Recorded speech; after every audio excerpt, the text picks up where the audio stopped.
Ladies and gentlemen and ninjas, welcome back to the African Geekdom with I am Man JP.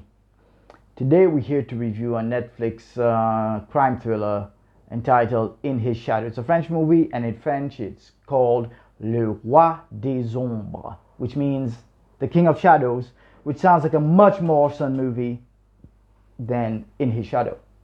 Should I kept that title, or maybe somebody's saving that title for a supernatural thriller. Le Roi des Ombres. So before we get into it, ladies and gentlemen, please like and subscribe for easy man easy. Put something in the comments down below. Let me know what you think. Let me know how stupid my face is if you feel like it. Can't wait to hear the negativity. I invited that. I saw that going differently in my mind.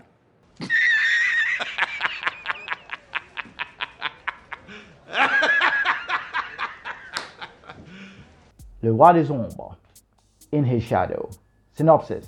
After the tragic death of their father, two half-brothers, two siblings, find themselves on opposite sides of an escalating conflict with tragic consequences. Two half-brothers. That term is kind of loaded for me. I guess I'm African.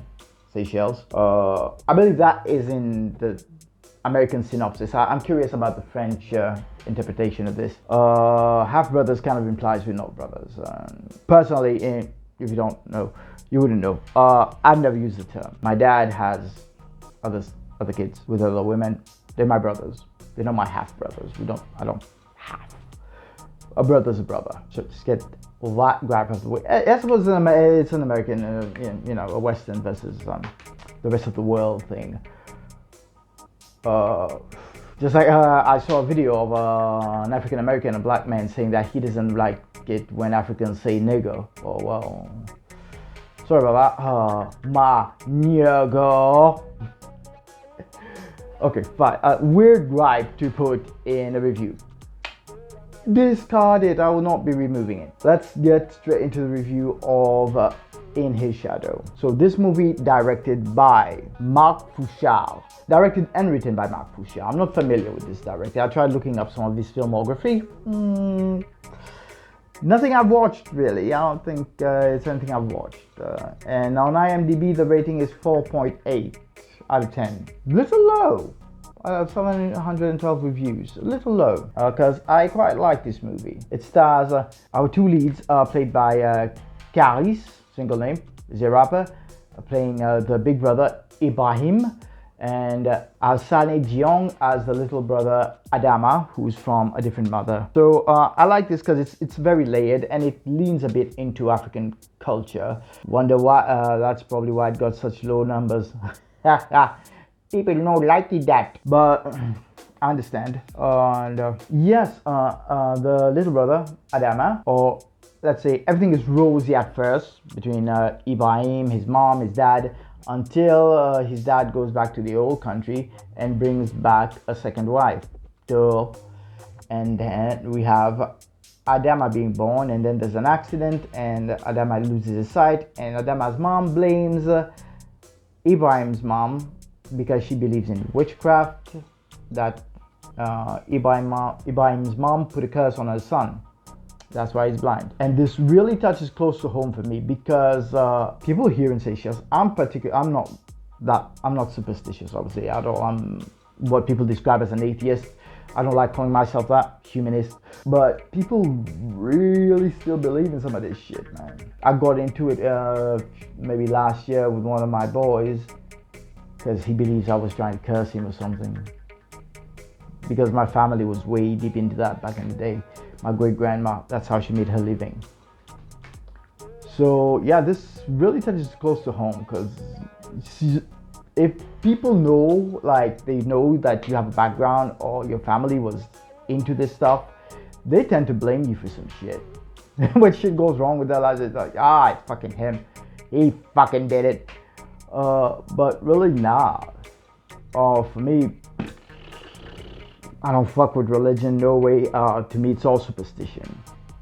So yeah, it hit personally for me in a way. Other than that, other than the personal touches that I would recognize around my neighborhood, in my town, on my island, in my country, There's personal touches, which seems to be unique and uniform throughout the diaspora. Pan-Africanism, yay.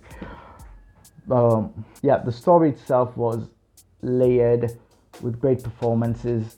Karis as Ibrahim really stood out. The man is overbearing as the big brother who's into crime, bullying his little brother and his mother into doing his bidding. After their dad died, he is now the head of the family. Also, great performance by the guy who played the dad, Isaka Sawadogo.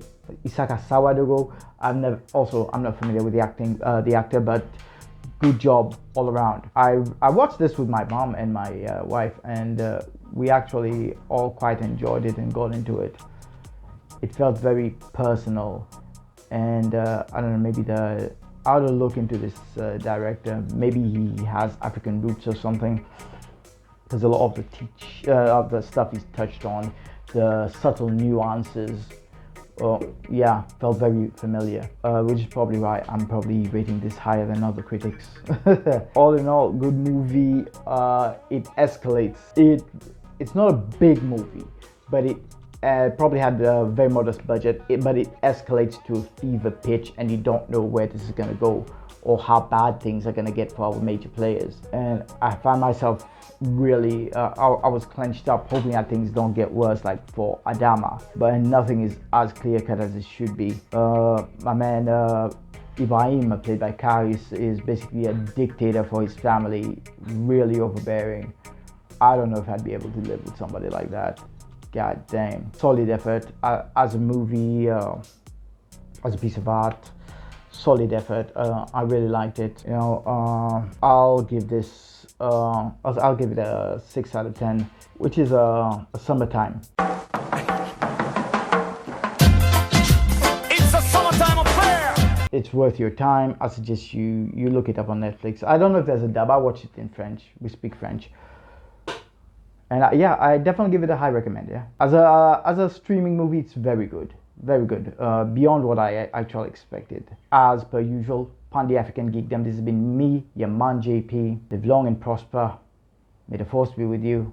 May the odds be ever in your favor. Wakanda forever, my ninjas. I'll catch y'all on the next one. And Wakanda is not a real place, in case you didn't know. Yeah, I'm out. Shall win.